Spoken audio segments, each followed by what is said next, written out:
The core of Harmonix has always been about music. We were at the Media Lab at MIT as office mates. We were working on this project, which was actually a music, like a computer music kind of project, where we were trying to get these joysticks to play music. And we were having so much fun, you know, making these music devices and kind of being around music that we just wanted to continue doing that, you know, as opposed to just kind of getting a job. Yeah, this whole company was just a way to avoid getting a real job. Yeah, exactly right. We were really starting what we believed to be a music company. We wanted to essentially just invent new ways for people who are not musicians to feel what it feels like to play music. I sort of like to think of ourselves as, you know, musicians first and game designers and game developers second. Boom!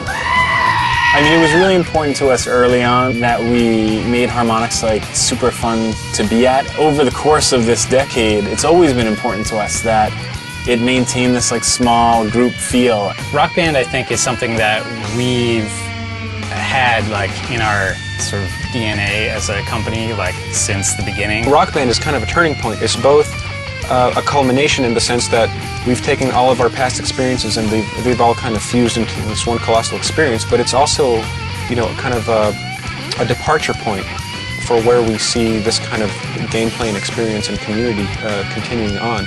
A lot of our earlier games, the focus was on playing music and just, you know, the joyfulness that comes from that, but it's a much more individual and solitary experience.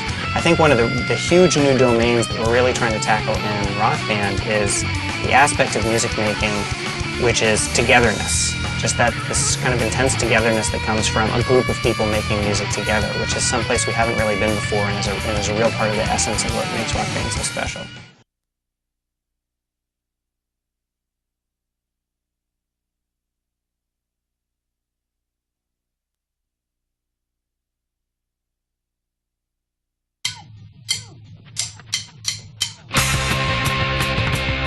I think authenticity is a major part of how we pick songs for Rock Band. You know, we're really going for these authentic sort of rock moments or rock songs that everyone identifies with an entire band. The Who is a good example because they are, you know, just a great four-piece band which fits our game exactly.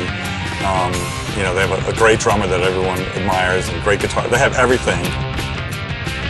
People were really passionate about what they wanted. I mean, these were sort of intense meetings. There's a lot of, that sucks, you're crazy, and, right. You know. Like, oh, we gotta have that in it, I can't believe you don't want that, you know.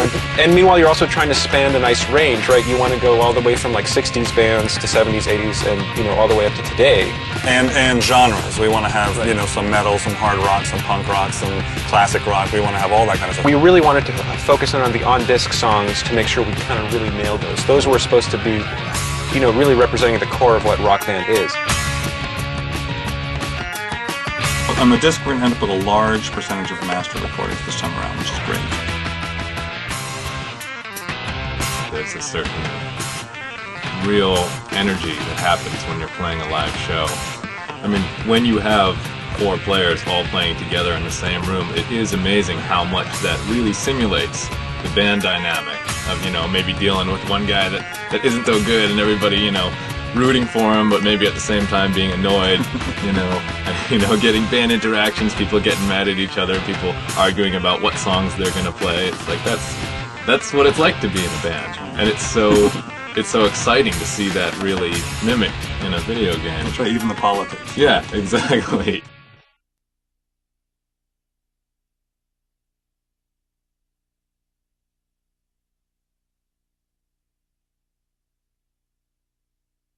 For this game, we had to create 2 major peripherals. The drums and the guitar were the main essence here. The guitar was actually a lot easier than the drums for us. We really did want it to look and feel like a real guitar. We wanted it to be more serious and a little less toy-like. Which is why we decided to put the colors, you know, on the top edge of the button as opposed to coloring the button itself. And making the buttons built into the fretboard, right. So it feels like you're pressing down, rather than being like buttons that sit on top of the fretboard. They're kind of built right in. You press the actual fretboard right down. One of the things that you do on a real guitar is, you know, go high in the neck and like play lead. It's like a natural feel and it feels great. It was like, how are we going to get that? This guitar has 10 buttons and it allows for more dynamic gameplay. We were really going for making it as nice of a gameplay as possible. Partnering with Fender was a big deal with that, so we were able to get the Strat that everyone recognises, whether you're a guitar player or not. It's an iconic thing. Yeah, so we have drummers in the company too, and obviously they have strong feelings about what the drum should be like. We went to a local music store, picked up an electronic drum kit, brought it back, like disassembled it. And one decision we made very early on is that it has to have a kick pedal, because real rock drumming, it's really all about, you know, the foot and two hands, and we knew we wanted to build that into the core experience. The layout of the drum set is somewhat similar to the way that you would lay out a normal drum set. By putting a drum kit in it that was relatively like 100% scale and making everything feel like it does in real life, the drum heads, the kick pedal, all that stuff. We were basically setting it up so that you could move this kit away and move in a drum kit, and that same person will be able to play drums. For all the people actually play this stuff and it just kind of works and seems okay, it's like every single little bit of that is the result of, like, 8 guys in the room arguing for months, and trying to get it perfect, which was not easy. It was a lot of fun, but it took a long time. Yeah.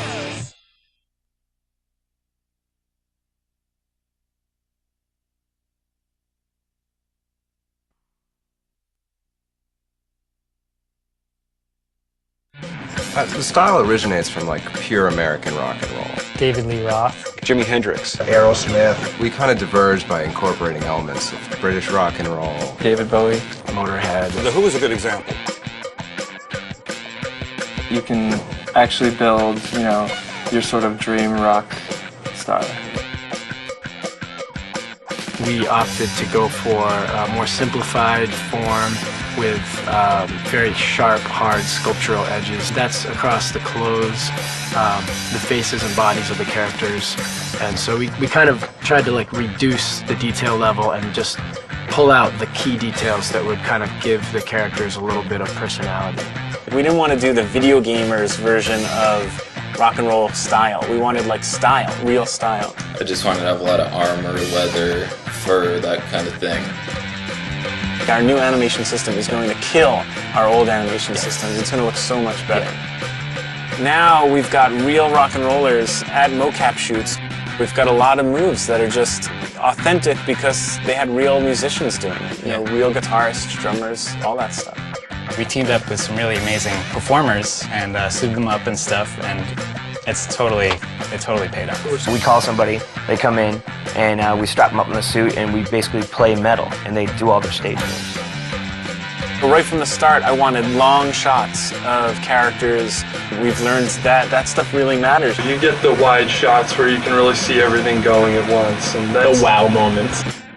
The venues come mostly from just hanging around in scummy places, trying to make those places different enough that you notice that you've gone somewhere else, but doing that without it getting too ridiculous and corny. Although I think we've certainly hit the corny notes where it's appropriate.